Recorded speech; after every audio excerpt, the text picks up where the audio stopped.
OK, mes données ne sont pas à jour. Sabbat prochain, le 15 septembre, on va avoir ici donc, le repas du Seigneur, donc la Sainte Seine.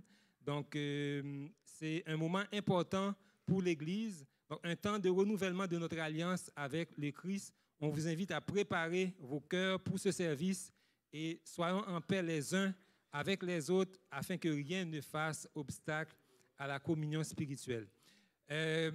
Comme vous pouvez le remarquer, plusieurs de nos jeunes sont absents ce matin. Ils sont en retraite spirituelle du côté de Wardon. Donc, on vous invite à prier pour nos jeunes, que Dieu puisse bénir leur séjour là-bas et aussi leur retour à la maison. Samedi le 15 septembre à 14h30, il va y avoir une distribution d'invitations pour le séminaire Surmonter l'anxiété et la dépression. Donc, ce séminaire-là, c'est l'un des outils majeurs que l'Église utilise pour faire du bien à la communauté, à la population qui nous entoure. Donc, la prochaine session aura lieu à partir du 17 octobre avec des séances d'information les 6 et 13 octobre. Donc, pour faire connaître ce magnifique programme, nous organisons une distribution d'invitations dans le quartier de Rosemont, donc samedi prochain, le 15 septembre, en après-midi. Donc, on aura besoin de beaucoup de bras. Donc, si vous pouvez réserver 1 heure ce jour-là pour participer à cette distribution, ce serait très apprécié et merci à l'avance. Samedi, le 22 septembre, entre 14h et 17h, on va avoir un temps spécial de prière. Ça n'annule pas le moment de prière qu'on a ici à chaque sabbat. D'ailleurs, aujourd'hui, on vous invite à rester, si vous le pouvez, pour notre moment de prière à compter de 12h30. Ça dure environ une trentaine de minutes, 30-40 minutes. Donc, on passe un moment spécial en prière. Donc, on dépose nos requêtes aux pieds du Seigneur. Mais samedi, le 22 septembre, ça va être un petit peu plus long. Donc, on va commencer à 14h et on va finir à 17h. Donc, l'équipe pastorale et le ministère de la prière donc, vous invitent à participer à ce temps de prière en commun. Donc, on va prier beaucoup cet après-midi-là, mais de manière très variée, avec des moments de chant, des témoignages, de lecture. L'objectif de cette rencontre est de nous unir davantage dans une démarche de foi et d'amour avec notre Dieu. Nous voulons nous consacrer à lui et réclamer une action puissante de son esprit pour la croissance de l'Église et l'accomplissement de notre mission en faveur de ce monde. Donc, notre Église a plus que jamais besoin de se mettre en prière. On vous invite, sabbat le 22 septembre, de 14h à 17h, à vivre, à partager ce moment de prière spécial avec nous. À 11h, donc, comme d'habitude, on va avoir des classes pour les enfants. Donc, on vous invite à diriger les enfants vers leurs classes respectives à partir de 11h. On a une annonce qui ne concerne pas les activités de l'Église. Ceux qui connaissent notre bien-aimé, regretté Harold Exama, qui est décédé au mois de mai dernier, donc sa femme, Carole, faisait un projet. Elle aimerait pouvoir publier donc, le 4e livre. Carole voulait publier justement avant son décès. Donc, pour réaliser ce projet-là, elle compte vendre donc, des exemplaires, donc des livres Carole avait déjà écrits. Donc là, on a quelques exemplaires de ces livres ici, donc au centre il est écrit. Si vous voulez donc en faire l'acquisition, vous pouvez passer voir nos amis Carmen ou Daniel Jeté, et il faudra bien entendu respecter la procédure donc, du centre il est écrit concernant l'achat de livres, parce que vous savez qu'on ne vend pas de livres donc la journée du sabbat. Donc il y a une procédure à respecter si vous voulez faire l'acquisition d'un livre. Donc on vous invite à encourager justement Madame Carole Fizet dans son désir de vouloir perpétuer la mémoire de son mari en publiant ce livre-là. Si vous avez un cellulaire, on vous invite, s'il vous plaît, à le fermer. On n'aimerait pas être distrait, dérangé pendant le moment de culte. Et après le culte, après la prière finale, on va vous inviter à rester assis afin de permettre à l'équipe d'accueil de faciliter la sortie. Et ça permet aussi à ceux qui veulent rester dans la salle pour méditer donc dans le silence. Donc, ça leur permet de pouvoir le faire dans un esprit de sérénité. Le culte sera animé aujourd'hui et la prédication sera apportée aussi par notre frère Sylvain Duval. Donc, juste avant le moment de louange, on vous invite à rester un petit moment dans un esprit de prière pour vous préparer à entrer dans la présence du Seigneur par la louange. Passez un bon sabbat et que Dieu vous bénisse.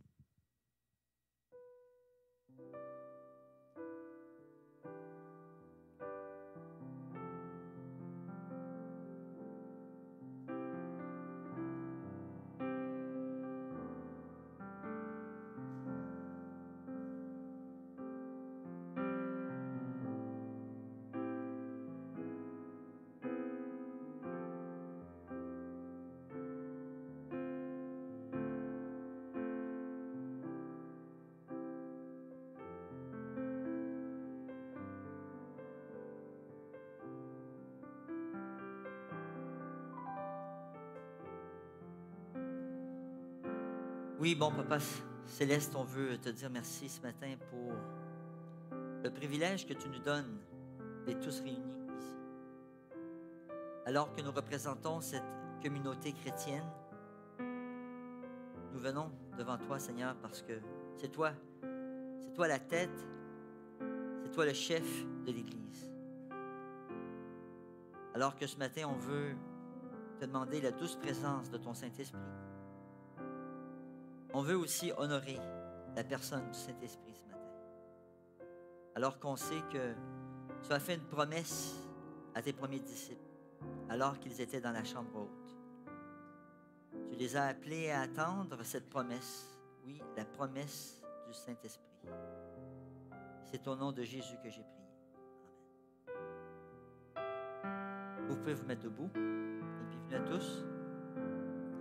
Viens, Saint-Esprit, viens parmi nous.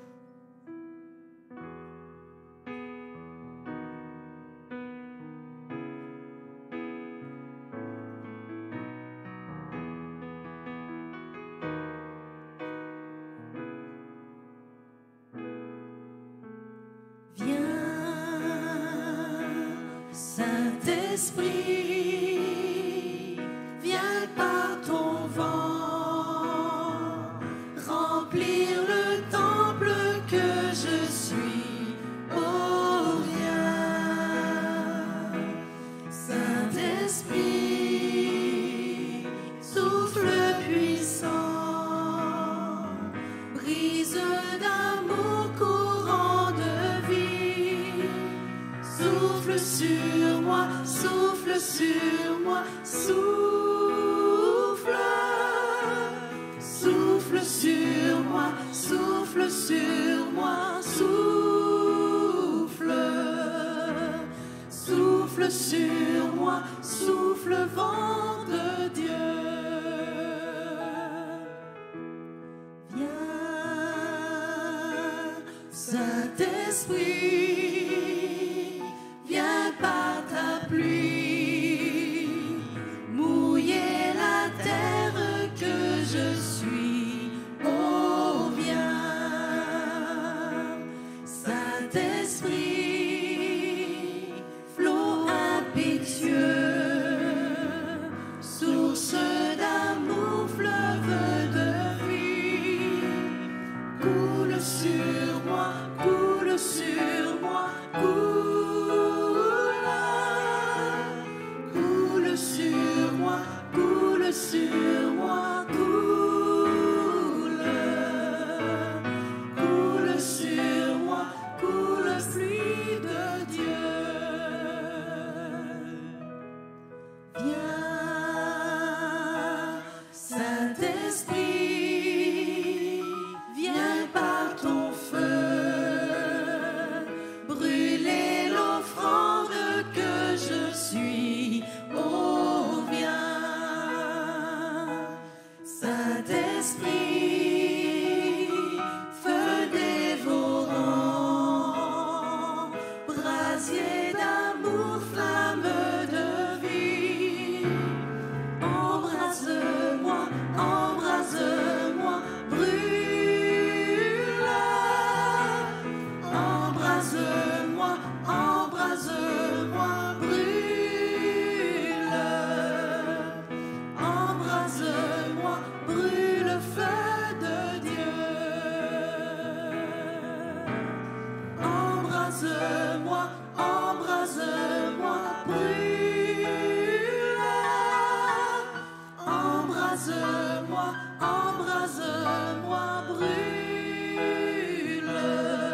oui, ce matin, on aimerait pouvoir chercher la présence du Saint-Esprit alors que la promesse nous a été donnée.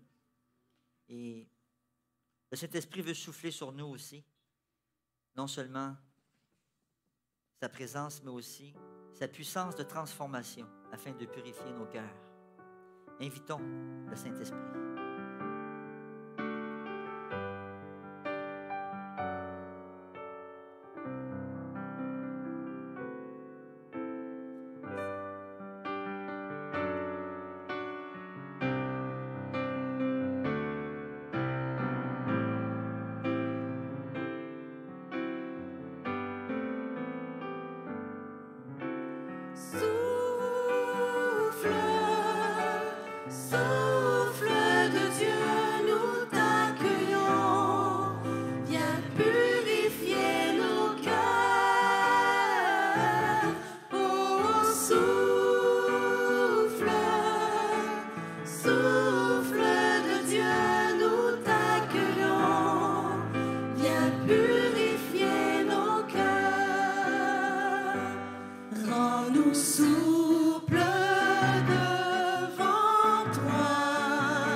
Lisons ensemble Jean 14, versets 15 à 18.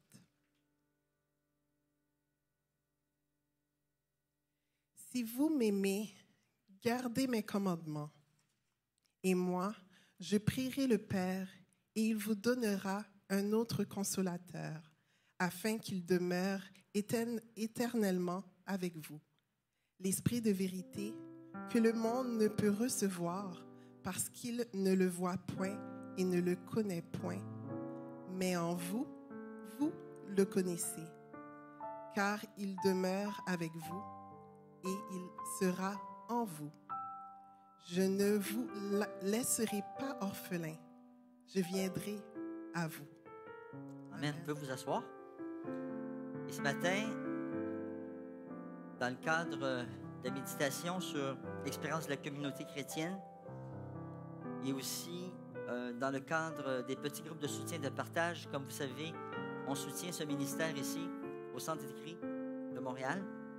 Et ce matin, j'aimerais ça inviter Eliette, qui est parmi nous ce matin, qui va partager avec nous brièvement son expérience au sein du petit groupe Santé Globale. Donc, Eliette, bienvenue parmi nous. On est content que tu aies accepté l'invitation. Donc, je présente Eliette. Elle fait partie du groupe Petit Groupe Santé Globale depuis quelques mois déjà. Je dirais déjà au moins 3 mois, hein, facilement. Oui. Ça passe vite? Oui, vraiment, vraiment. Bonjour toi la tout le parole. monde. Est-ce que ma voix porte bien? Vous m'entendez?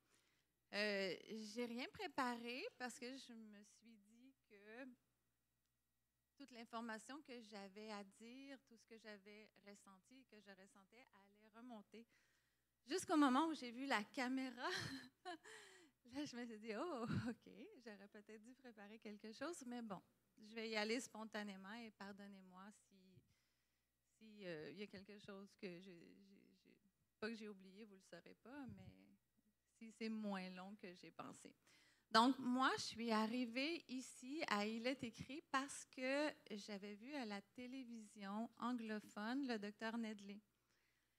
Et c'est là que j'ai vu toutes les indications qu'il donnait pour surmonter l'anxiété et la dépression. J'ai trouvé ça vraiment intéressant, même si mon anglais n'était pas parfait, mais suffisamment pour comprendre. Et après, en faisant une recherche sur Internet, j'ai vu qu'il est écrit, il était à Rosemont. C'est bien Rosemont ici? Ça, Oui. exact. Et j'habite à Rosemont. J'ai dit, wow!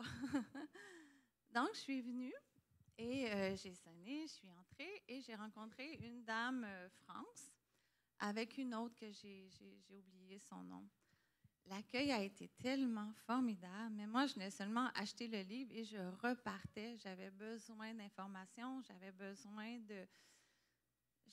d'espoir. Et Dr. Nedley, selon ce qu'il parlait, me donnait de l'espoir pour faire un changement dans ma vie, un changement. J'étais en pleine dépression. Je suis toujours en train de surmonter tout ça, mais il y a un grand, grand pas de fait. Donc, en achetant le livre, je me suis mis à parler, à discuter. Je pense qu'on a discuté les trois pendant au moins 1 heure, si ce n'est pas plus. Et finalement, Sylvain a passé dans le coin et ils m'ont parlé du groupe Santé Globale, tout ça. Je me suis dit, bon, mais j'ai besoin d'un tout. C'est beau la lecture, mais j'ai besoin de courage pour faire l'effort. Et je me suis dit, si c'est en groupe, le courage, il est plus facile. Il y a un soutien. Et là, j'ai rencontré Sylvain. Et j'ai dit, mon Dieu, c'est génial, tout cet accueil-là. J'ai senti quelque chose que ça faisait longtemps que je n'avais pas senti. Moi, je viens d'une famille de 12 enfants, d'un petit village où est-ce qu'il y avait de l'entraide. Il y avait beaucoup, beaucoup de... Si une famille a des problèmes, les autres vont lui porter de la nourriture. Sauf que j'ai perdu ça en vieillissant. Je ne l'ai pas revu. J'ai revu à Montréal, dans mon travail, où chacun travaille pour soi. Tout le monde est gentil, mais il ne faut pas trop les déranger. Donc, j'ai simplement, dans cette heure et demie que j'ai passée ici, j'ai retrouvé ça. Et là, j'ai demandé à Sylvain si je pouvais participer, mais je me disais, bon, il ne voudra pas, il faut probablement faire partie de l'Église, ou peut-être que je ne suis pas assez, je ne sais pas, je me sentais pas très bien. Je souriais, mais à l'intérieur, ce n'est pas ce que je ressentais. Mais oui, il a été vraiment accueillant, bien sûr. Il y a l'inscription. Puis là, il m'a parlé aussi en octobre de Dr. Nedley aussi, qu'il va y avoir un programme. Et c'était vraiment, vraiment ouvert. Donc, j'ai commencé le programme Santé Globale et j'ai rencontré, ça se multiplie, tout le groupe était pareil comme lui. Là, j'ai dit, c'est contagieux cette chose-là, cet accueil-là.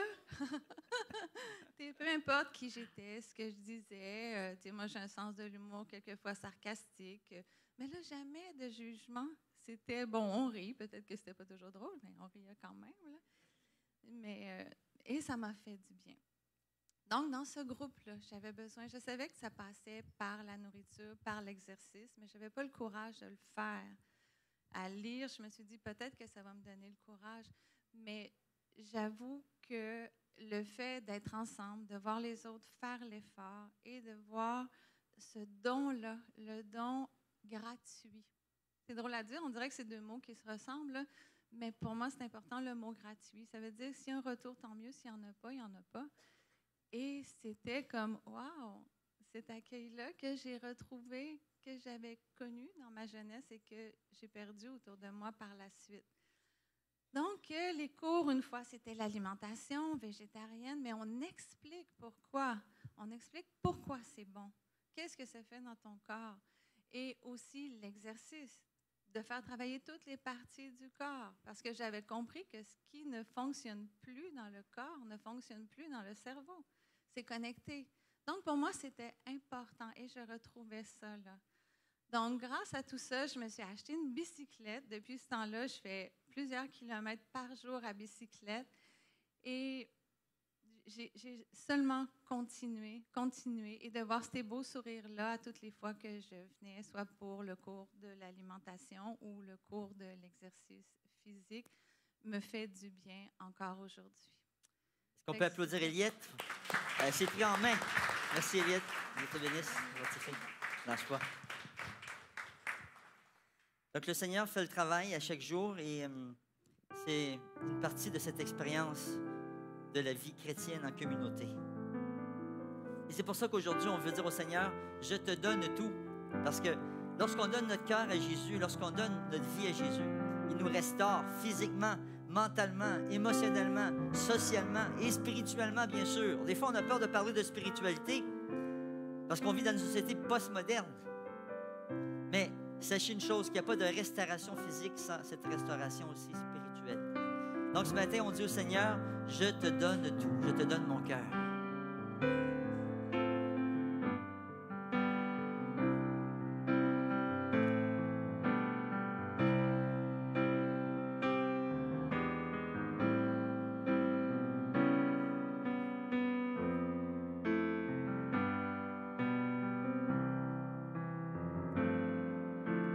Je te donne mon cœur,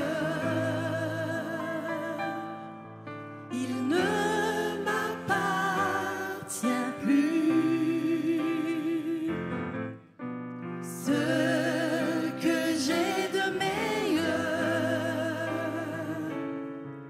tout est pour toi, Jésus.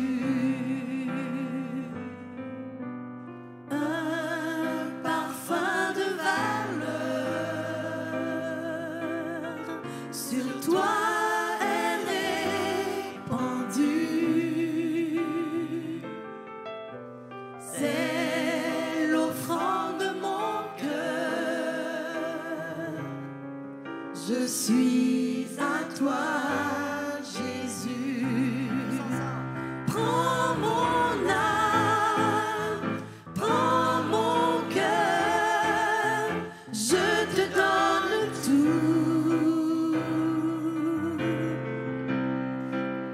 Prends ma vie, me voici, je te donne tout. Mon cœur est à toi, tout à toi. Oui, Seigneur, tout à toi. Je te donne mon cœur, il ne m'appartient plus. Ce que j'ai de meilleur, tout est pour toi, Jésus. Un parfum de valeur sur toi est répandu. C'est l'offrande de mon cœur. Je suis à toi, Jésus. Prends mon âme, prends mon cœur, je te donne tout, je te donne tout. Prends ma vie, me voici, je te donne tout, je te donne tout. Mon cœur est à toi, tout à toi.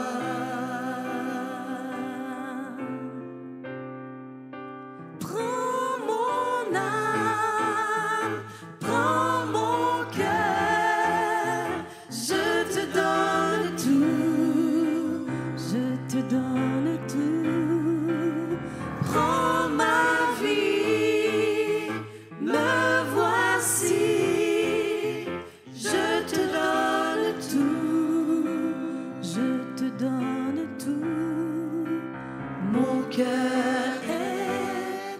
toi,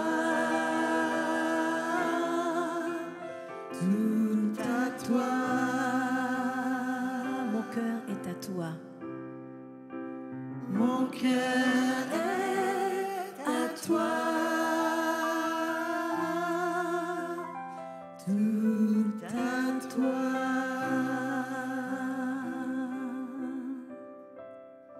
Oui, Seigneur, notre cœur est à toi et on veut te le donner ce matin alors que le Saint-Esprit nous appelle à nous, à donner ce cœur de pierre pour qu'il soit changé en cœur de chair. Tu veux mettre en nous, Seigneur, ton alliance. Tu veux graver en nous la loi de ton amour, Seigneur. Merci. Merci, Jésus, pour ton sacrifice sur la croix. Et ce matin, j'aimerais inviter ceux qui sont responsables pour recueillir les dîmes et les offrandes. Et avant de faire cela, on va faire une prière pour la bénédiction. Oui, Papa du ciel, on veut te dire merci pour les dîmes et les offrandes que tu as instituées dans ta parole, alors que tout t'appartient, l'or t'appartient, Seigneur, les diamants t'appartiennent, la terre t'appartient, l'univers t'appartient, Seigneur. Mais tu nous demandes, Seigneur, de te remettre ce qui t'appartient depuis l'éternité. Merci, Seigneur, de bénir ces dîmes alors qu'ils sont utilisés pour élargir le royaume, pour faire connaître ta parole, faire connaître la bonne nouvelle. Daigne protéger, Seigneur, ces missionnaires qui partent au loin et même ceux qui partent au nord du Québec, un peu partout, Seigneur. Merci, Seigneur, de nous laisser aussi le système des offrandes afin de s'occuper des communautés locales. Alors qu'ici, même au Centre écrit, nous avons besoin d'aide, Seigneur. On te remercie de pourvoir pour les uns et les autres, alors que tu nous donnes aussi la santé et le travail. Renouvelle nos forces. C'est au nom de Jésus que j'ai prié. Amen. Nous voulons magnifier notre Dieu.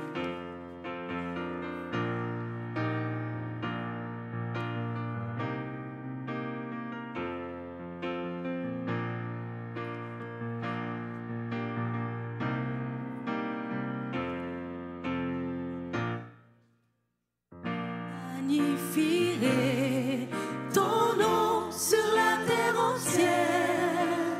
Je magnifierai ton nom sur la terre entière. Je magnifierai ton nom sur la terre entière. Je magnifierai ton nom sur la terre entière. Je chanterai pour toi, Seigneur, ma joie et mon amour. Je chanterai pour toi, Seigneur, ma joie et mon amour. Je magnifierai ton nom sur la terre entière. Je magnifierai ton nom sur la terre entière. Je magnifierai ton nom sur la terre entière. Je magnifierai ton nom sur la terre entière. Je chanterai pour toi, Seigneur, ma joie et mon amour. Je chanterai pour toi, Seigneur, ma joie et mon amour. Je magnifierai ton nom sur la terre entière. Je magnifierai ton nom sur la terre entière. Je magnifierai ton nom sur la terre entière. Je magnifierai ton nom sur la terre entière.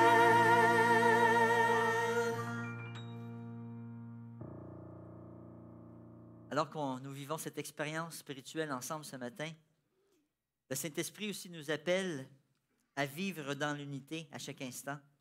Alors que nos différences de culture, nos différences de langue, et aussi, dirais-je, nos différences de caractère, le Saint-Esprit nous invite à une transformation de caractère afin que nous puissions vivre dans l'unité. Toutes les nations, toutes les tribus, toutes les langues.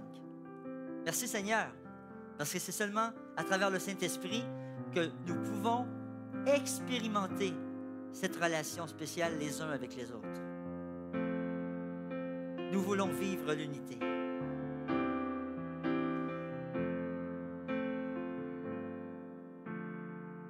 Nous voulons vivre l'unité. Rester ensemble à chaque instant. Surtout ne pas nous séparer. Continuer d'aller de l'avant. Tous ensemble, nous partageons l'amour du Seigneur, l'adoration du Sauveur. Tous ensemble, nous accueillons l'Esprit du Seigneur, l'unité du Créateur.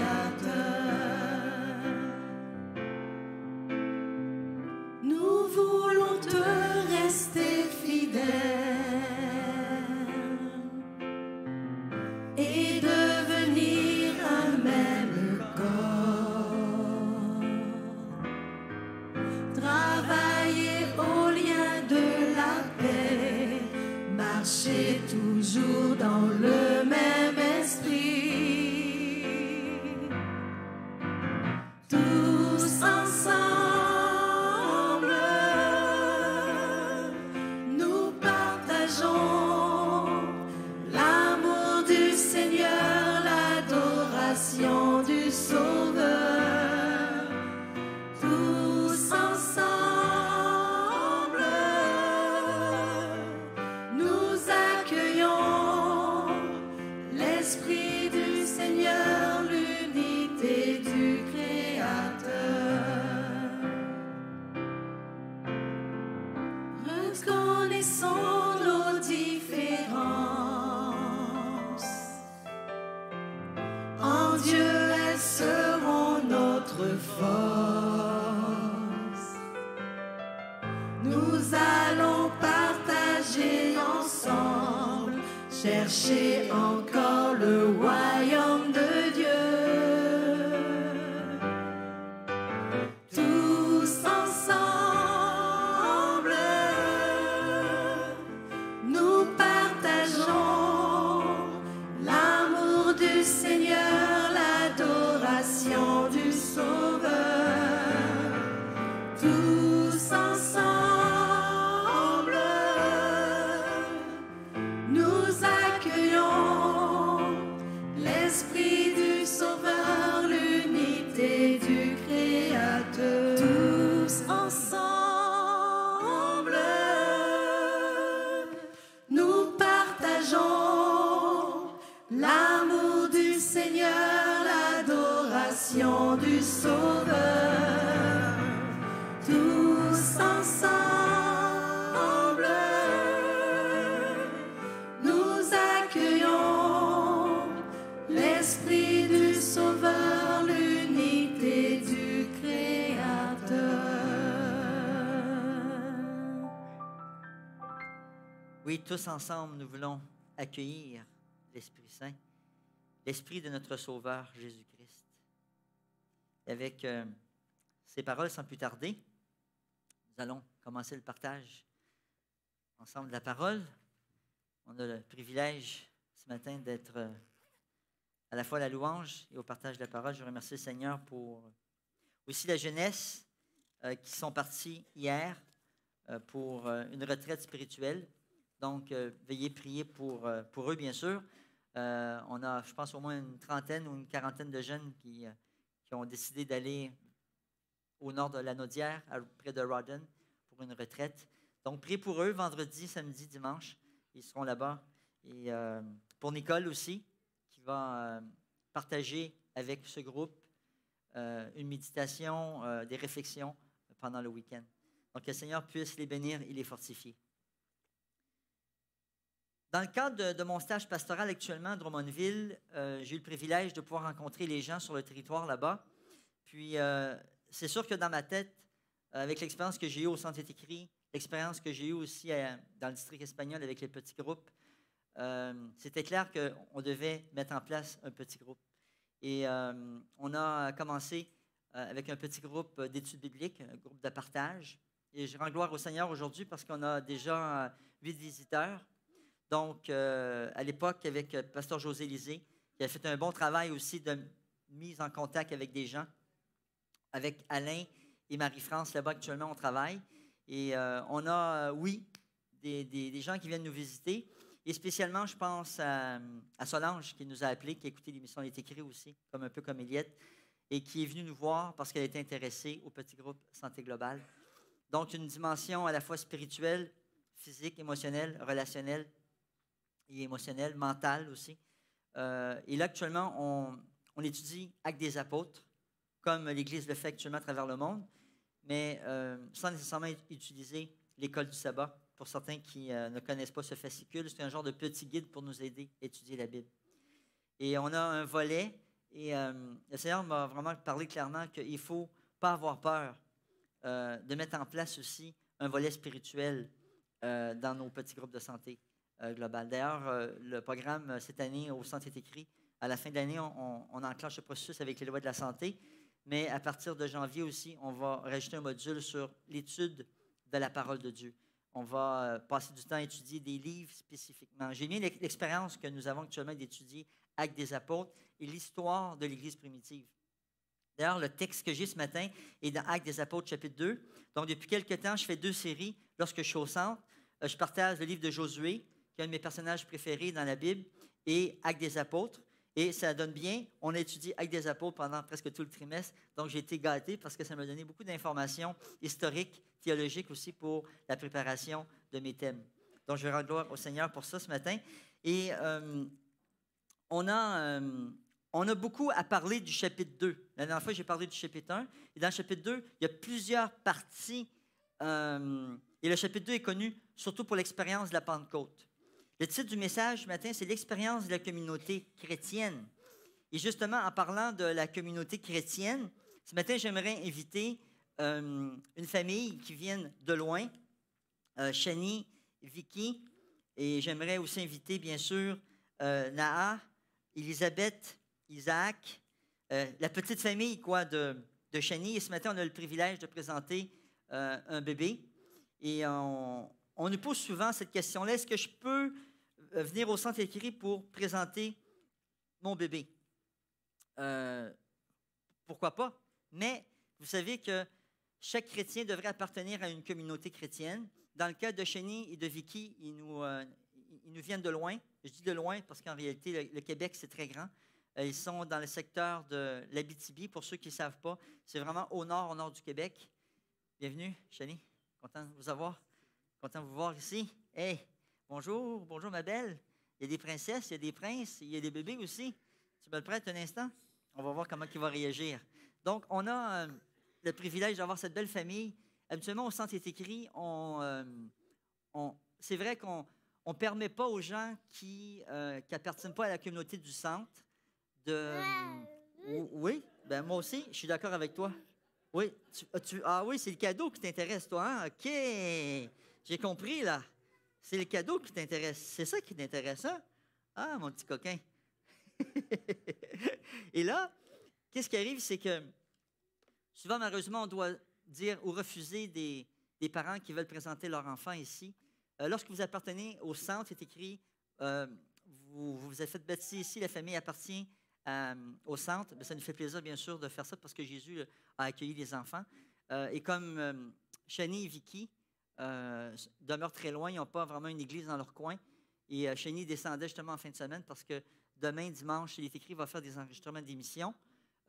Puis Shani va donner son témoignage dans le cadre d'une émission de télévision sur surmonter l'anxiété et la dépression. Donc, on est content que Shani ait aussi accepté le défi de le faire et son épouse qui est là avec la famille. J'aimerais inviter mon ami Jean-Robert Gardère, qui fait partie de l'équipe pastorale, pour faire la prière. Et avant tout, j'aimerais vous lire quand même un texte biblique qui nous rappelle comment Jésus a réagi face un peu au comportement de ses disciples. Parce que ses disciples étaient constamment en formation, vous savez. OK? Comme lui, finalement, il va être en formation, lui aussi. Il ne sait pas encore, mais ça a déjà commencé. Le Seigneur Jésus a dit dans Matthieu 19, verset 13, « Alors des gens lui amenèrent des enfants afin qu'il leur impose les mains. Il prie pour eux, mais les disciples les rabourouèrent. Alors Jésus dit, « Laissez faire les enfants, ne les empêchez pas de venir à moi, car le royaume des cieux est pour ceux qui sont comme eux. » Il leur imposa les mains et partit de là. Dans Luc 18, 15, c'est intéressant, il y a un petit détail aussi. Il parle des nouveau-nés. Hein? Donc, il n'est pas exactement un nouveau-né, mais il n'est pas loin. Hein? Quand même, il y a combien de mois? 7 mois, vous voyez? Donc, il va être robuste, il va être fort, il va être grand. Donc, mon ami Jean-Robert, je te le confie maintenant. Tu peux se prier. Toi aussi, on va voir. Tu as de l'expérience maintenant, là. Hey, hey, hey, hey. Bien, il a bien fait ça, hein? Donc, nous, on va se mettre à genoux ici. D'accord? Puis, je vous inviterai tout simplement à rester en esprit de recueillement. Et on a le privilège d'être tous ensemble réunis pour cette belle expérience aussi, avec la maman et le papa. Et bien sûr, c'est une responsabilité parentale aussi. Je sais que Shani et Vicky, avec leur expérience de parents, comprennent très bien l'engagement spirituel que ça engage pour eux envers leur enfant. Prions tous ensemble.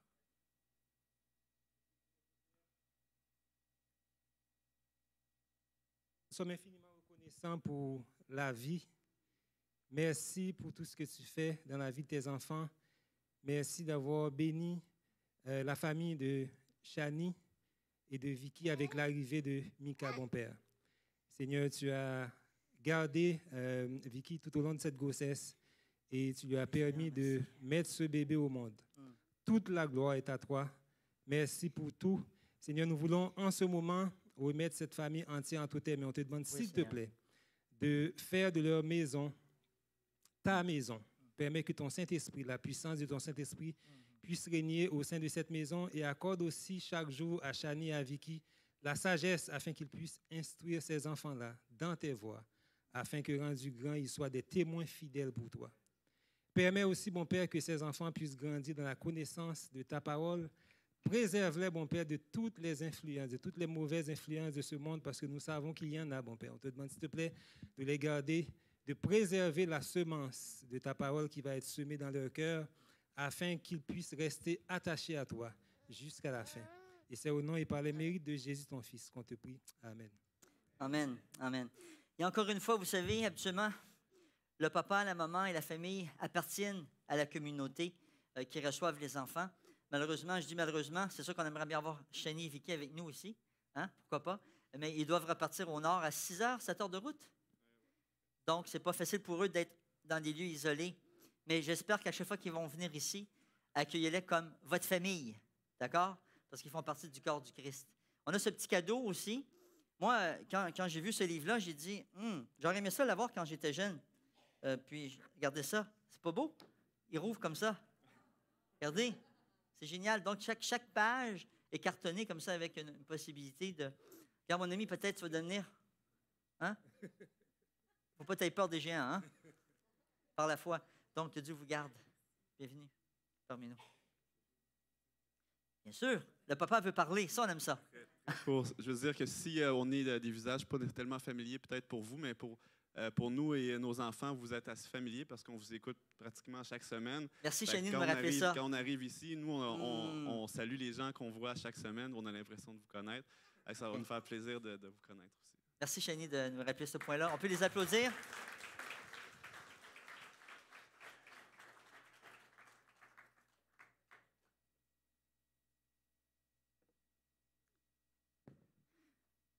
Donc, cette expérience aussi d'unité fait partie de notre expérience de communauté chrétienne. Et on a le privilège de pouvoir vivre une expérience relationnelle aussi. Vous savez, l'expérience d'Église, c'est une expérience relationnelle. Malheureusement, je trouve que l'Église, c'est déjà trop institutionnalisé. on doit se rappeler que l'Église primitive était une Église de relation, une relation de proximité. Donc, ce matin, j'aimerais simplement utiliser un mot-clé, c'est le mot « persévérer ». Et si on va dans le chapitre 2 de Actes des Apôtres, le chapitre est divisé en 5 sections différentes. On annonce la première section sur, évidemment, la Pentecôte. La Pentecôte était une fête qui était déjà célébrée dans le calendrier juif. Et il y a tout un historique derrière la fête de la Pentecôte. Le thème de ce matin, ce n'est pas d'étudier l'événement de la Pentecôte, mais de se rappeler qu'il y avait plusieurs personnes qui étaient réunies justement à Jérusalem pour cette fête. Alors que Jésus lui-même avait dit, « Restez à Jérusalem, attendez la promesse. » Il y avait une promesse. C'était la promesse de... Oui, du Saint-Esprit. C'était une promesse. Et on se rappelle, peut-être pour ceux qui ont étudié ce trimestre ici, qu'il y avait il y avait au moins 16 nationalités de personnes qui venaient d'un peu partout, à travers même l'Asie mineure et le nord, de la Méditerranée. Donc, on se rend compte que ces gens-là ont vécu une expérience particulière. Et du verset 14 à 21, Pierre doit, et là je fais un résumé rapidement, doit lui expliquer que les gens finalement qui parlent en langue, donc en langue maternelle, les gens entendent parler les disciples dans leur propre langue maternelle, que ce ne sont pas des gens qui ont pris de l'alcool, ce ne sont pas des gens qui sont sous l'effet du vin, ou on dirait aujourd'hui du gin ou de la tequila. Non, rien à voir. Parce qu'il était déjà seulement juste 9 heures du matin. Il y avait une expérience spéciale. Des flammes de feu étaient descendues sur les apôtres et les disciples afin qu'ils puissent évangéliser, partager la bonne nouvelle avec toutes les nations, les tribus qui étaient présentes à Jérusalem. C'était une expérience spirituelle. Et évidemment, suite à son discours, à partir du chapitre 22 à 36, Pierre va expliquer l'Évangile, la bonne nouvelle. Quelle est la bonne nouvelle, essentiellement? C'est que Jésus-Christ est venu, il s'est incarné. Jésus-Christ est mort pour nos péchés. Jésus-Christ est ressuscité. Alléluia! Parce que c'est une réalité. C'est notre message. Notre message, ce n'est pas le végétarisme, les amis. Oui, on en parle, mais ce n'est pas ça le message. Ce n'est pas le végétarisme qui va nous sauver de nos péchés. Ce qui va nous sauver de nos péchés, c'est qui? C'est Jésus-Christ. Donc, Pierre remet les pendules au clair et annonce à tout le monde, à nos frères juifs, aux non-juifs, à tous ceux qui sont là, ils reçoivent à quelque part le message central de l'Évangile. Jésus-Christ est venu sur la terre. Dieu est venu nous sauver de nos péchés. Dieu est mort pour nous. Dieu nous aime. Et comment il l'a prouvé? Il n'a pas juste dit « je vous aime ». Il s'est sacrifié. Il est mort pour toi et moi. Ça, c'était le message. Et Pierre va vraiment mettre les pendules à l'heure. Maintenant, il y a une quatrième partie du message, à partir du verset 37 et 40. Les gens, suite à ce message-là, se posent la question, qu'allons-nous faire suite à cette bonne nouvelle? Qu'allons-nous faire? Paul répond tout simplement, repentez-vous. C'est-à-dire, Pierre, merci, changez radicalement de comportement. La repentance, c'est un changement radical. Si je m'en allais vers le nord, maintenant, je m'en vais vers le sud. Vous comprenez? C'est deux chemins complètement à l'opposé.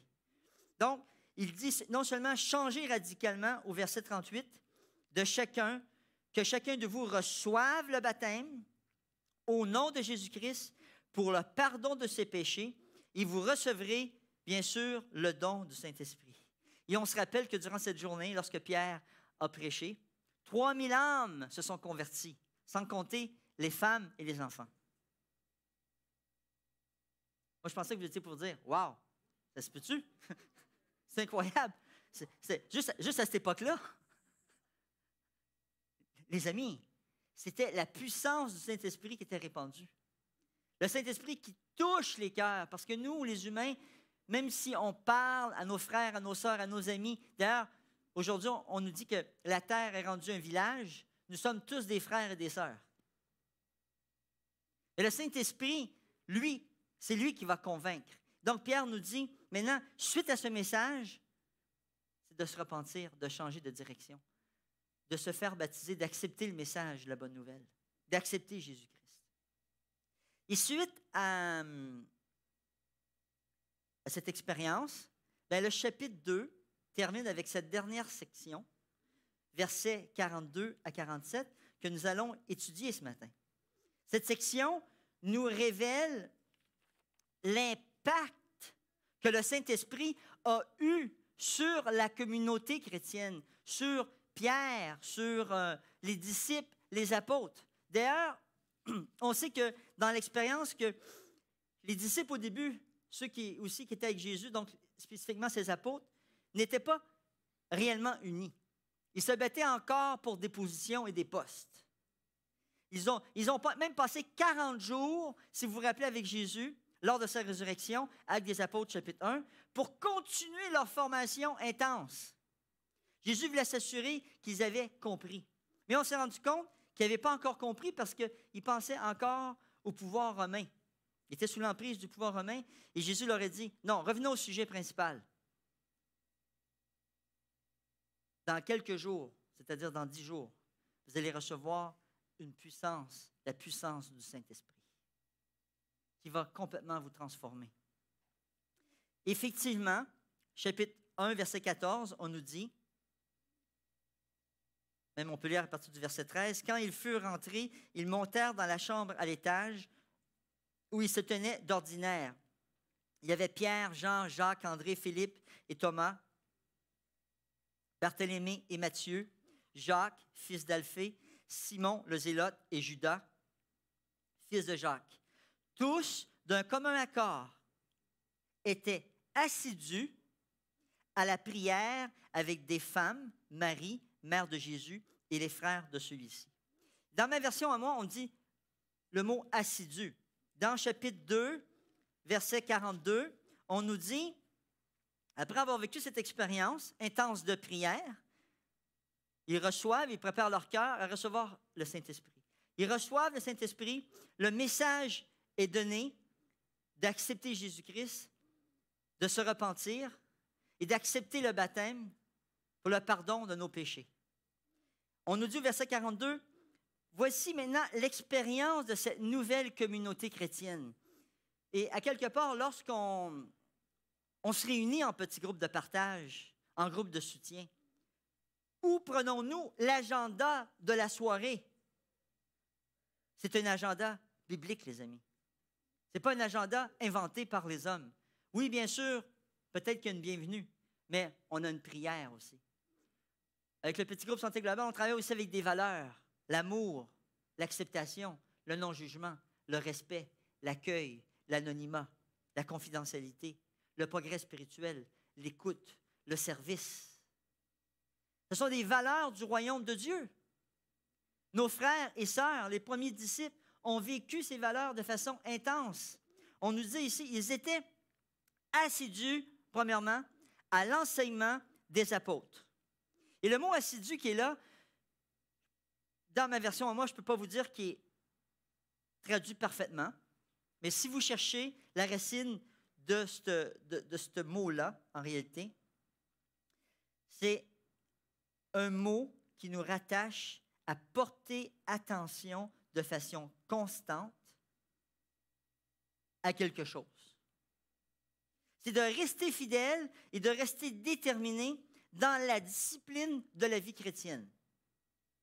Donc, assidu, certaines versions vont utiliser plutôt le mot persévérer. Est-ce qu'il y en a parmi nous, aujourd'hui dans leur Bible, c'est marqué persévérer? Souvent, ce mot-là est mieux traduit dans le sens du mot grec que Luc a utilisé. C'est vraiment persévérer. Persévérer dans quoi? Premièrement, persévérer dans l'enseignement. Dans l'enseignement de qui?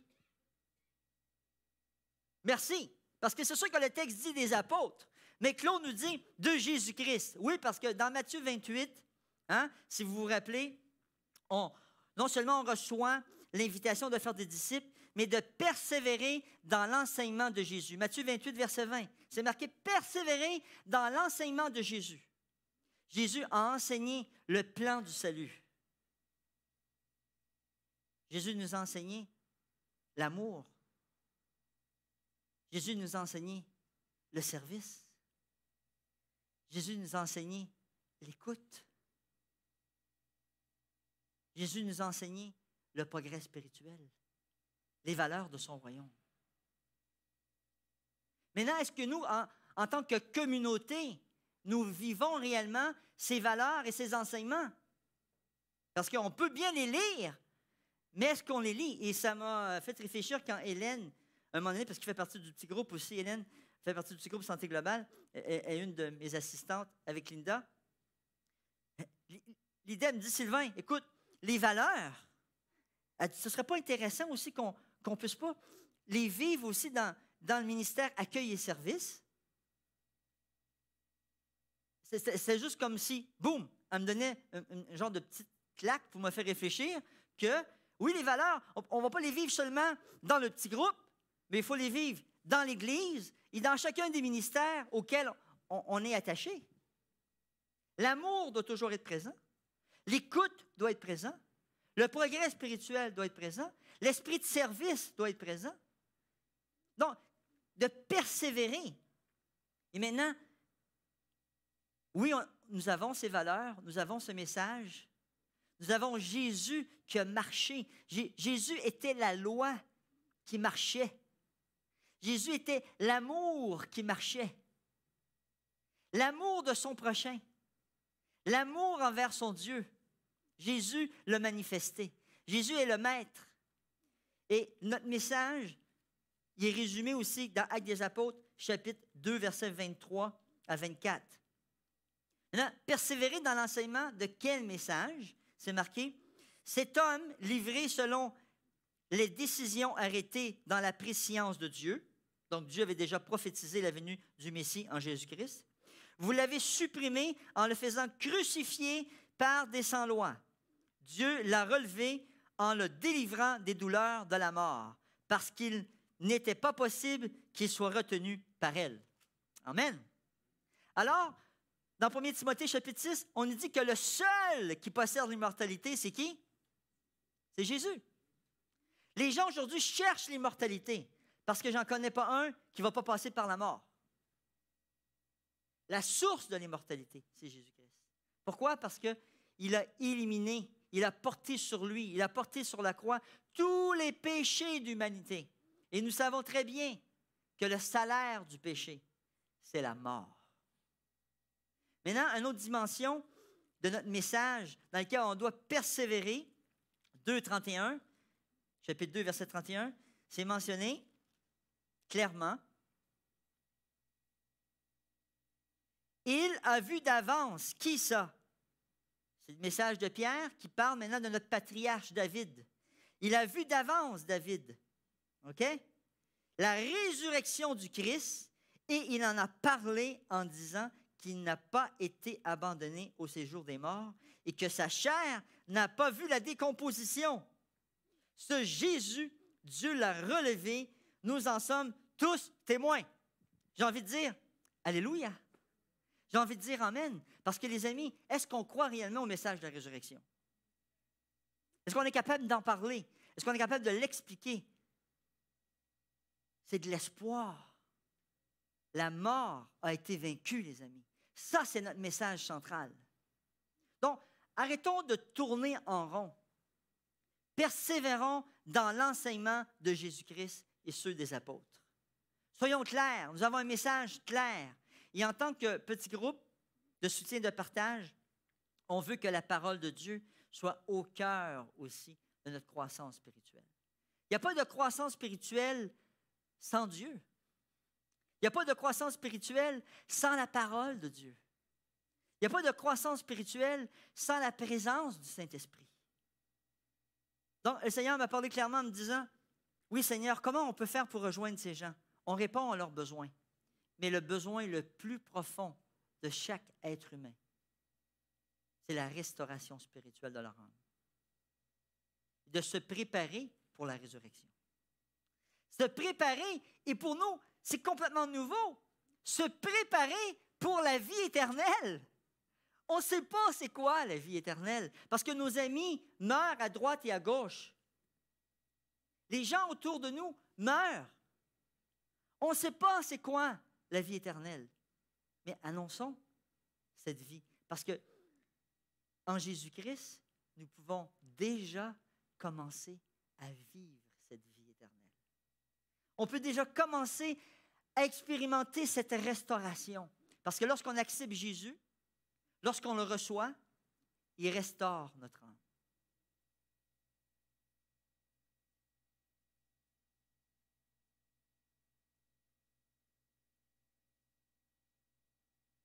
Maintenant, le texte nous dit ici, cette communauté chrétienne persévérait à l'enseignement des apôtres, mais persévérait aussi à la communion fraternelle. Qu'est-ce que la communion fraternelle? Un élément tellement important dans l'expérience des petits groupes.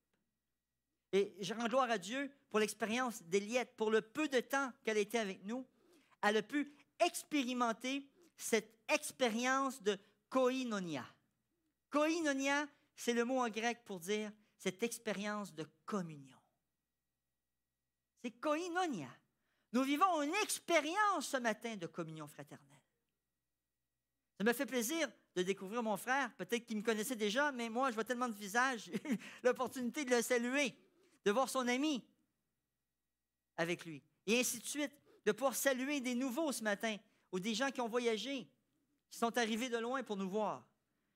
Malgré la distance que Shani et Vicky représentent pour nous, ils font partie du corps de Christ. Nous vivons une communion ensemble. Vous comprenez?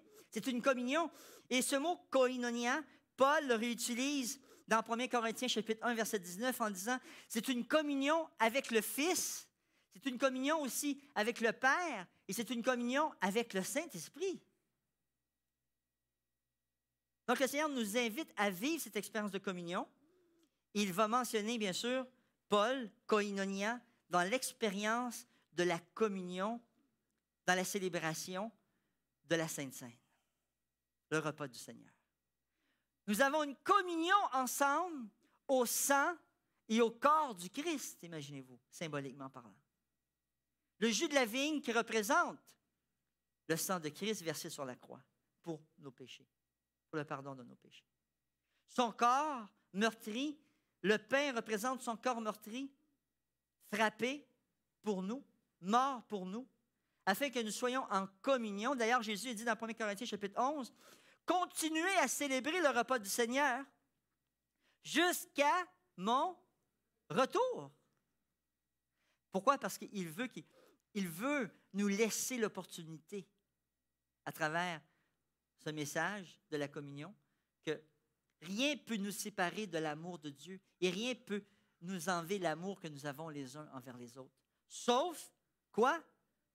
Nous-mêmes, notre orgueil, notre égoïsme, nos ressentiments, notre colère, notre jalousie. Toutes ces choses peuvent nous séparer. Et ce sont des choses qui appartiennent à l'ennemi, à Satan. Ce ne sont pas des choses qui viennent de Dieu. Donc,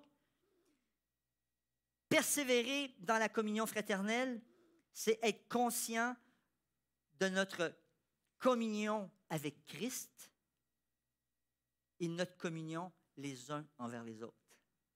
Et c'est ça qui est merveilleux. Parce que qui nous a donné le ministère de la réconciliation? Qui nous a donné le ministère de la réconciliation? Qui? Oui! Pourquoi? Parce que nous, les hommes, on se sépare, on se divise, on se bat, on se chicane. La société est divisée. Jésus a donné à ses disciples, persévérer dans la communion fraternelle. Savez-vous pourquoi? Parce que quand les gens vont nous voir, un blanc, un noir, un chinois, un blanc, vous comprenez? Un latino, un mexicain, un africain, de tous les pays du monde, qui sont en communion d'esprit, ils vont dire, il y a quelque chose de pas normal au Québec. Je vais dire au sens écrit de Montréal. On va rester plus petit un peu. OK? Parce qu'on devrait le vivre partout à travers le Québec, au Canada, sur la planète. Dieu nous a appelés à être unis, les amis, à vivre une communion fraternelle. Mais cette communion fraternelle, comment s'exprime-t-elle? Premièrement, dans l'expérience du culte.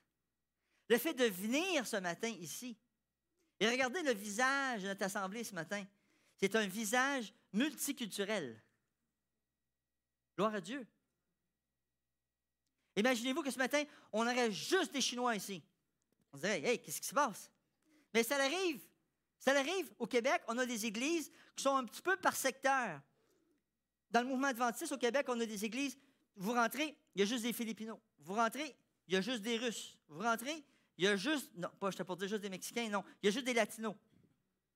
OK? Et je crois que ce matin, on représente plus le visage de l'Église de Dieu. Êtes-vous d'accord avec moi? Et Seigneur, et c'est vrai qu'on est au Québec. J'en suis un Québécois. Ils disent supposément de souche. Parce que je suis né ici. Mais il y a des immigrants qui ne sont plus immigrants. Ils sont nés au Québec. Mais il y en a qui vont dire qu'ils n'ont pas la bonne couleur. Non, mais comprenez-vous? Si on est né au Québec, on est Québécois. Si on est né au Canada, on est Canadien. Et si on est né en Jésus-Christ, on est chrétien. Alléluia! Donc, si on est chrétien, à ce moment-là, ça ne compte plus la couleur, la langue. Moi, je vous dirais, sortez vos dictionnaires. Mais c'est sûr et certain qu'il y a un peuple à rejoindre au Québec.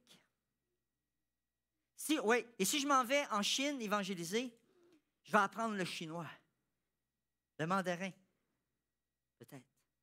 Je suis au Québec, est-ce que je dois apprendre le québécois? Pas facile, les amis. Pas facile, je vous le dis. OK? Je me force moi-même pour améliorer mon français. Parce que les gens nous écoutent de la Martinique, de la Guadeloupe. Donc, si je me mets à parler juste en québécois, il n'y a pas personne qui va me comprendre. Donc, Seigneur, aidez-nous. Parce que, oui, il y a un peuple qui périt au Québec. Dans cette expérience de stage pastoral à Drummondville, je suis content parce que dans notre petit groupe, on a presque juste des Québécois de souche. Dans la communauté, lors du culte, on a des gens latinos, africains, haïtiens, canadiens, québécois. On représente un visage de l'Église réelle de Jésus-Christ. Donc, persévérons dans cette communion, non seulement à travers le culte, mais à travers aussi nos gestes de bonté. Comment les gens peuvent voir que nous sommes en communion lorsqu'il y a des gestes de bonté qui sont portés les uns envers les autres? Des petits gestes, des fois, mais que les gens remarquent et qui font la différence. Comme Eliette, elle-même, en tant qu'observatrice externe, elle peut dire, « Hey, il y a des gestes que je reconnais qui font référence à mon expérience de mon enfance, de cette unité, de cette entraide. » Et finalement, bien sûr, comment peut-on exprimer cette communion fraternelle? À travers l'amour mutuel. Un amour que nous n'avons pas, nous les humains. On a un amour avec intérêt. On a un amour enraciné dans l'égoïsme. Alors que Dieu veut nous donner son amour. Son amour. Un amour désintéressé. Un amour inconditionnel. Et ça, c'est seulement le Saint-Esprit qui peut donner cet amour-là. C'est pour ça qu'ils ont vécu cette expérience au chapitre 2. Parce qu'ils avaient besoin d'avoir le fruit du Saint-Esprit. L'amour, la joie, la paix, la patience, la bonté, la bienveillance, la fidélité, la douceur, la maîtrise de soi. Ce ne sont pas des caractéristiques. Les 9 caractéristiques du Saint-Esprit ne sont pas des caractéristiques que nous possédons, nous les humains. Nous pouvons apparenter avoir de la joie, et elle le mentionnait très bien. Sourire, mais en dedans, de la tristesse. Combien d'entre nous, peut-être nous venons ici des fois, avec un sourire, mais en dedans, avec de la souffrance. Alors que c'est le Saint-Esprit seulement qui peut vous restaurer et vous transformer. C'est une invitation ce matin à rentrer en communion avec le Christ. Ils l'ont fait dans le temple, à travers la scène du Seigneur, dans les maisons. Et regardez ici. Ils étaient assidus, persévéraient à l'enseignement des apôtres, persévéraient à la communion fraternelle. Ils persévéraient au partage du pain. Et cette expression, partage du pain, impliquait à la fois le partage du pain de la Sainte Seine, du repas du Seigneur, mais aussi de partager ensemble les tortillas, les amis. Partager je sais pas moi, les rouleaux de choux. Vous comprenez? Le partage de pain, c'était manger ensemble. Et je dis souvent à mon épouse, il faut au moins une fois par mois inviter quelqu'un à manger à la maison. Ou aller manger avec des frères. On ne se connaît pas. Vous êtes d'accord? Donc, rompre le pain, il disait ici, au verset 46, chaque jour, ils étaient assidus au temple d'un commun accord. Ils rompaient le pain dans les maisons. Ils prenaient leur nourriture avec allégresse et simplicité de cœur. Amen. Simplicité de cœur. Le Seigneur veut qu'on puisse partager, manger ensemble, se connaître, rire ensemble, en toute simplicité. C'est une expérience de communion et dans notre expérience de petit groupe, nous retrouvons ces caractéristiques. Nous mangeons ensemble. Et justement, durant la période estivale, on a fait toute la période qu'on appelle mise en forme et nutrition. Donc, on a fait des cours de cuisine, on a mangé ensemble, on a dégusté ensemble. C'était vraiment agréable. On a découvert de la nourriture ensemble. On a ri ensemble. C'est sûr qu'il y a des personnes qui sont dans l'Assemblée aujourd'hui que je connais davantage que d'autres. D'autres que je connais tout simplement parce que je les ai croisés ou j'ai parlé avec eux. Mais les personnes avec qui j'ai passé du temps, les personnes que j'ai invitées chez moi, les personnes avec qui j'ai mangé, je peux dire que je les connais beaucoup mieux encore. Vous comprenez? Et on a cet avantage en ayant une église avec un visage qui représente bien le visage de Dieu, de pouvoir aussi manger des bananes plantains, de manger du riz collé, de manger du lalo, de manger toutes ces choses, des tortillas, de prendre du tabasco, puis yaï! Vous comprenez? C'est une expérience, les amis, ça! De rester coincé. C'est impossible. Il faut aller de l'avant. Il faut oser dépasser nos limites culturelles. Parce que dans l'Église de Jésus-Christ, il n'y a pas de culture. C'est une culture d'amour, s'il y en a une. C'est pas, il n'y a pas d'argent, il n'y a pas... S'il y en a de l'argent, ça s'appelle l'amour. La monnaie du ciel, c'est l'amour. Vous comprenez? Donc, lorsqu'il dit ici, au verset 46, chaque jour, ils étaient assidus au temple d'un commun accord. Ils rompaient le pain dans la maison. Ce mot « commun accord » ne traduit pas bien, nécessairement dans ma version, le sens profond de ce mot-là. Le sens profond, en grec, c'est homo, timos. Homo, ça veut dire semblable. Et timos, c'est unanime. Même dans la profondeur du sens du texte, ils disent en anglais « one mind », un seul esprit. Imaginez-vous, tous ces visages différents, en étant tous d'un même esprit. C'est quelque chose, les amis. Parce que moi, je ne connais pas beaucoup de monde ici qui pense la même chose. Qu'est-ce que vous pensez à propos de ça? Il y en a un qui commence à parler, l'autre commence à parler. Écoute, à un moment donné, c'est un débat. Et quand on est dans le Seigneur Jésus-Christ, le Seigneur nous maintient unis, même dans nos différences d'opinion. Parce que nos différences d'opinion ne vont pas nous séparer, ne vont pas nous empêcher de manger ensemble, de prier ensemble. Parce que dans le groupe, justement, Petit groupe Santé Globale, on a ces valeurs, le respect, l'accueil, le non-jugement. C'est impossible que 12 personnes dans un petit groupe pensent la même chose dans un clic. Mais si le Saint-Esprit est présent, si Dieu fait le travail, si ses ambassadeurs font le travail, si ses représentants font le travail, ils se sont investis du Saint-Esprit. Le Seigneur va faire le reste.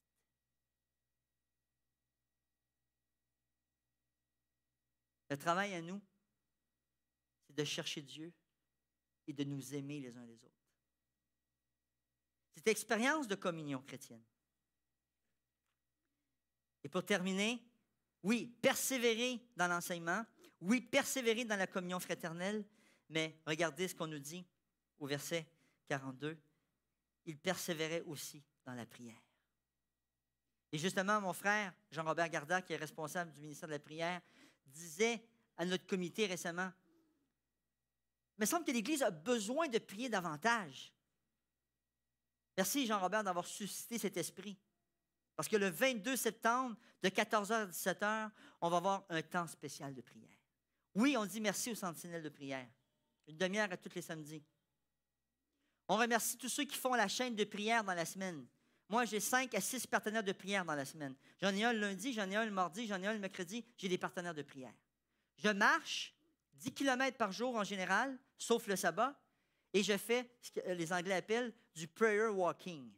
Je prie en marchant. Vous comprenez? Et je prie avec des gens. Je prie avec Dieu, je parle à Dieu, je parle au Saint-Esprit, je demande de l'aide, je parle à Jésus, puis après ça, je sors mon cellulaire, et là, je prie. Le plus comique, savez-vous ce qui m'est arrivé? J'ai une ceinture. Tu sais, c'est le genre de ceinture, tu peux mettre des poids dedans. Tu peux mettre 10 livres en avant puis 10 livres en arrière. Une fois que tu as mis ça, tu te sens comme ça. Tu sais? Mais l'idée, c'est renforcer un peu le tonus. Fait que c'est une ceinture qui t'attache comme ça, un peu comme les policiers. Là, j'avais mon cellulaire, je marchais sur le bord de la rivière. Il y a une femme qui m'a vu, elle appelle la police. Elle appelle la police. Il a dit, il y a un gars, il y a des grenades, il y a quelque chose, je ne sais pas. Vous comprenez? Écoute, moi, je suis en train de marcher, je suis en train de prier. Wouh, wouh, wouh, wouh, wouh. Je dis, oui, monsieur. ça va bien, monsieur? Oui, oui, je suis en communion, moi. Mais l'idée, c'est qu'elle a débarqué, elle a pris mon nom, toutes mes affaires, elle a enlevé ma ceinture. Vous faites ça tous les jours, monsieur? Oui, monsieur, je marche à tous les jours. Je marche à tous les jours. Puis même quand il fait chaud. Même quand il fait chaud. Vous comprenez? C'est spécial, l'expérience. Là, je suis reparti, j'ai remis ma ceinture, je clic, clic, clic. Je dis, maintenant, quand je marche, tout le monde me connaît, il dit, ah, c'est lui qui marche. OK. Avec sa ceinture. Mais c'est pour vous dire qu'à quelque part, il faut persévérer dans la prière. Alors même que je commence mon ministère pastoral, je demande au Seigneur, Seigneur, envoie-moi de l'aide. Parce que c'est une mission impossible. On a besoin de ton aide, Seigneur. Et je me rappelle dans une formation que j'avais reçue, un beau petit livre rouge, je l'ai devant moi, là, en image.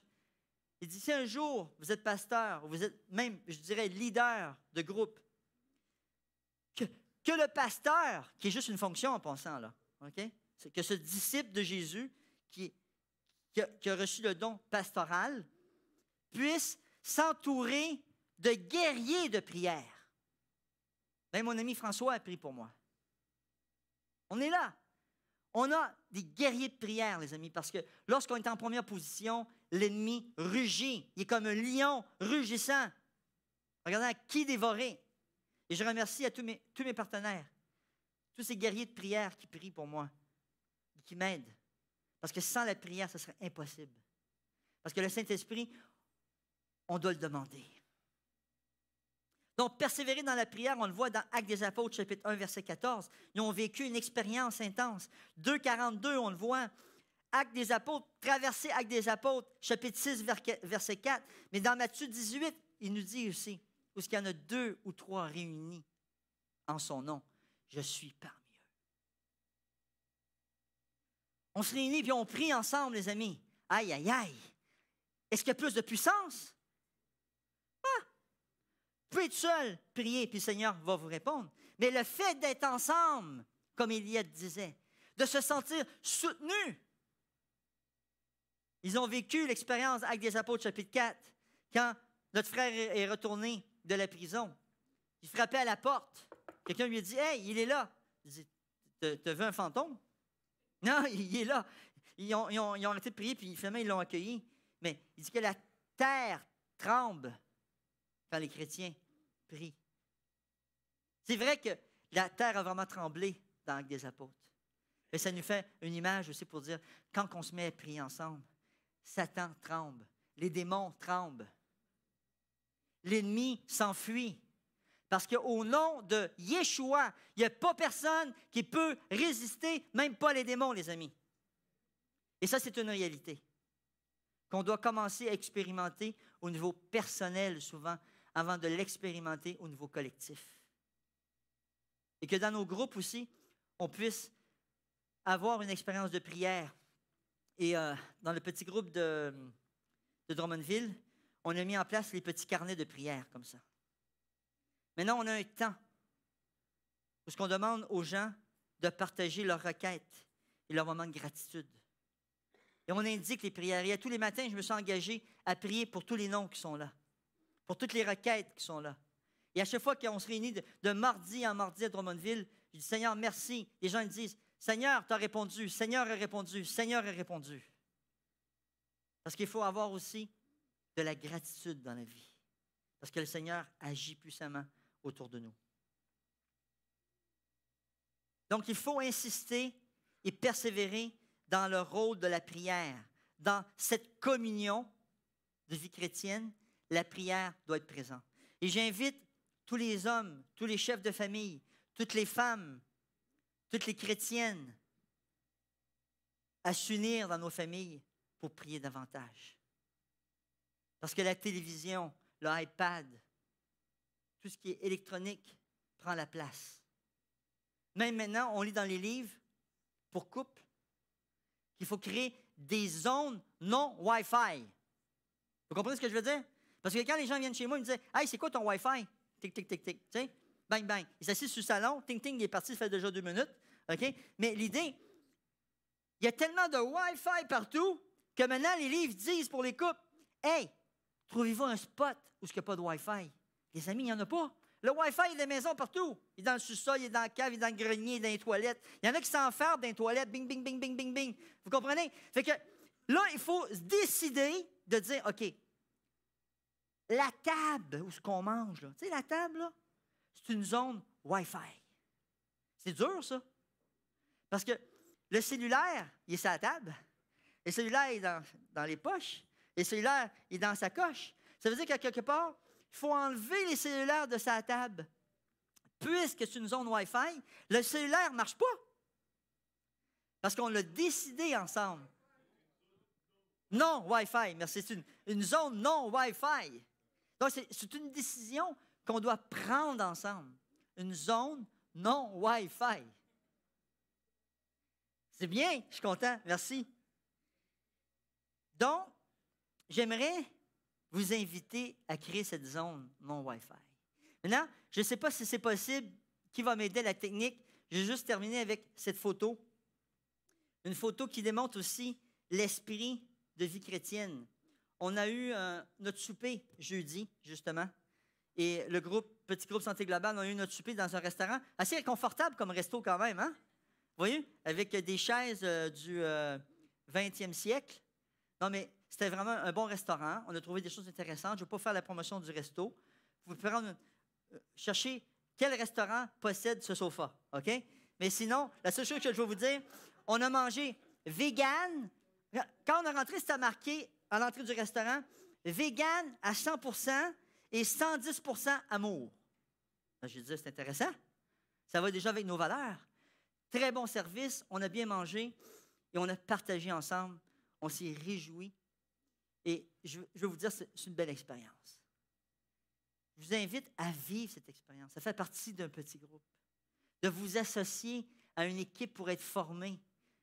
On a plusieurs petits groupes ici au centre, dont certains sont spécialisés dans certains domaines. Mais je vous encourage à le vivre. Maintenant, je vais vous laisser un petit cadeau. Et c'est une lettre qui est offerte par le Saint-Esprit, pour ceux qui en veulent. OK? Simplement, à la fin, je dirais, là, pour garder l'ordre lorsqu'on sera sorti, puis ceux qui veulent en avoir pourront revenir, pour garder quand même la révérence. Le Saint-Esprit dit, « En ce jour, je t'offre la sagesse pour que ton cœur reconnaisse la présence de Dieu. Ainsi, tu lui donneras une place importante dans ta vie. Souvent, tu l'écouteras et lui parleras. Tu auras le goût de Dieu et de tout ce qui le concerne. En ce jour, je t'offre l'intelligence pour que tu sois capable de comprendre la parole de Dieu et d'en vivre chaque jour. En ce jour, je t'offre le conseil pour que tu puisses choisir correctement quoi faire pour vivre en vrai chrétien. surtout dans les moments importants et difficiles de ta vie. En ce jour, je t'offre, le Saint-Esprit nous dit, la connaissance pour t'aider à comprendre le vrai sens de ta vie avec les autres dans le monde. Pourquoi la mort? Pourquoi la souffrance? Pourquoi l'amour? En ce jour, je t'offre l'affection filiale pour te rendre capable d'aimer Dieu et ton prochain, tes parents, tes camarades, tous ceux et celles qui vivent avec toi, et même ceux-là qu'il t'est plus difficile d'aimer. En ce jour, je t'offre la force pour te permettre de prendre courageusement une décision, de vaincre les obstacles qui se présentent à toi, de changer de direction si c'est nécessaire. En ce jour, je t'offre l'adoration et la louange pour te rendre capable de reconnaître Dieu en toute confiance quand il se manifeste à toi, de le prier très simplement et de le remercier. J'aimerais inviter l'équipe de louange ce matin, que nous puissions tous chanter debout ensemble à l'unisson. Nous voulons vivre l'unité. Nous voulons vivre l'unité.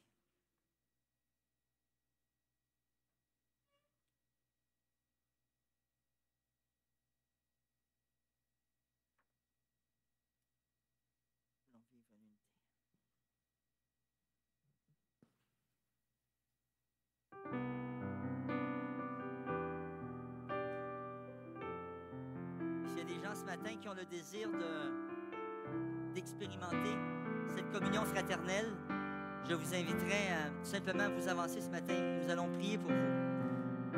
Si le Seigneur vous a touché ce matin, n'hésitez pas d'accepter son appel.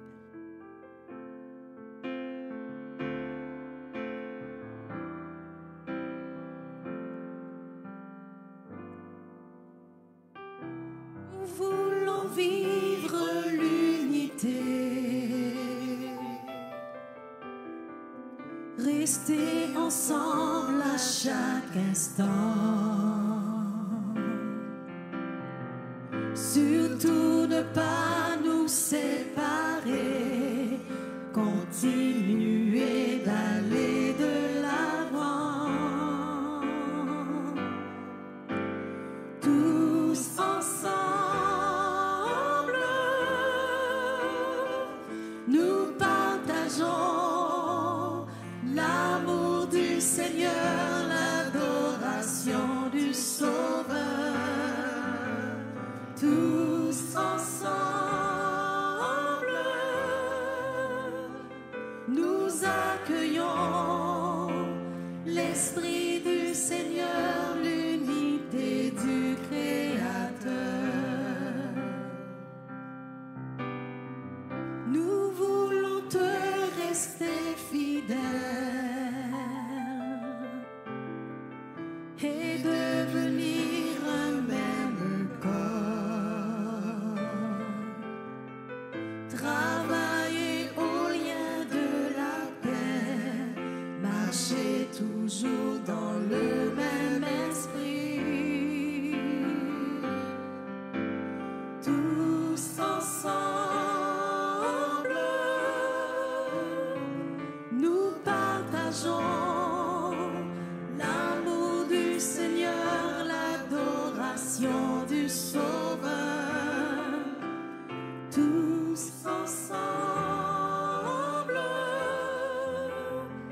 nous accueillons l'Esprit du Sauveur, l'unité du Créateur. Reconnaissons nos différences. En Dieu, elles seront notre force. Nous allons partager ensemble, chercher encore le royaume de Dieu. Tous ensemble, nous partageons l'amour du Seigneur, l'adoration du Sauveur. Tous ensemble,